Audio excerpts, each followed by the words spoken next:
من أهم فوائد الفلفل الأخضر الحار للمرأة الحامل أنه يساعد على فتح شهيتها، كما يمدها بقدر كبير من عنصر المغنيسيوم والبوتاسيوم والحديد والفوسفور والزنك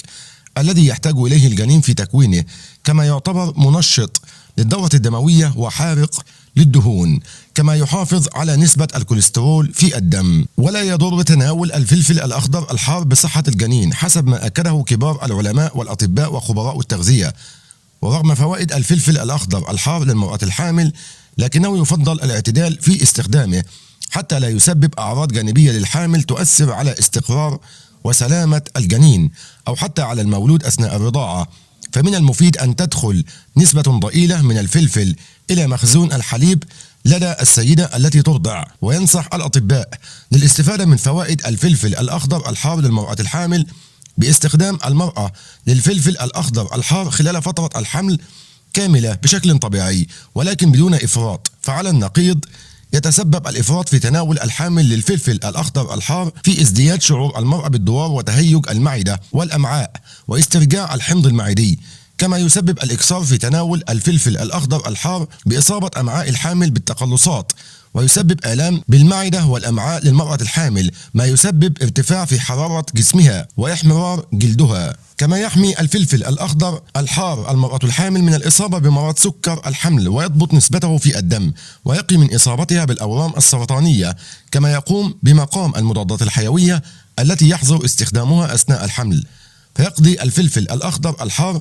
على البكتيريا الجرثومية الموجودة في المعدة والتي ترفع من احتمالية الإصابة بقرحة أو سرطان المعدة، كما يقي من تهيج المعدة وحموضتها وتقلصات القولون ويهدئ من شعور المرأة بالغثيان، كما يزيد من قدرتها على تحمل أعراض الحمل، كما يحسن من حالة الحامل المزاجية، كما يحمي من إصابة الحامل بقرحة المعدة، كما يحافظ على وجود الحاجز المخاطي في داخل المعدة، كما يوازن بين الإفرازات التي تفرزها المرأة ليشكل عنصر حامي من زيادة مادة عن الثانية في المعدة والإخلال بالتوازن الطبيعي في داخلها، كما يقلل من احتمالية الإصابة بسرطان المعدة.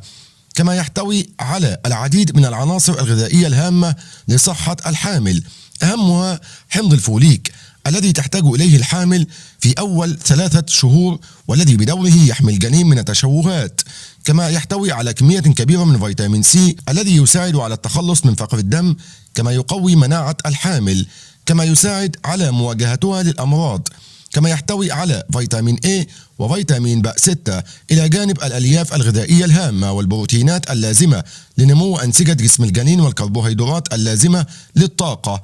كما يوجد فيه مركب البيتا كاروتين الذي يتحول إلى عدد من الفيتامينات، كما يقوم بحماية الحامل من الالتهابات الظاهرية إلى جانب الالتهابات التي تكمل داخل جسدها، فهو علاج فعال لالتهابات الجلد والمعدة والأمعاء والمفاصل، وهو علاج لكل أنواع الالتهابات نظرا لاحتوائه على مواد مضادة للأكسدة التي تساعد الكبد بشكل كبير على طرد السموم من الجسم، ما يمنع من ترسب السموم على الكلى ويحول دون تكوين حصوات الكلى أو المرارة، هذا إلى جانب تقوية العظام، وذلك بفضل احتوائه على نسبة عالية من الكالسيوم التي تساعد على الوقاية من الإصابة بهشاشة العظام الذي ربما يسببه الحمل للمرأة، لما يستهلك الجنين من الكالسيوم من جسم أمه، فيما يعد تقليل وجود الغازات في الأمعاء من أكثر فوائد الفلفل الأخضر الحار للمرأة الحامل. كما يعالج الانتفاخات التي تكون عبء على الحامل خلال شهور الحمل، كما يساعد على استرخاء عضلات جسمها ويحميها من الإصابة بالتشنجات في أعضاء الجسم المختلفة، كما يعمل على تسكين الآلام.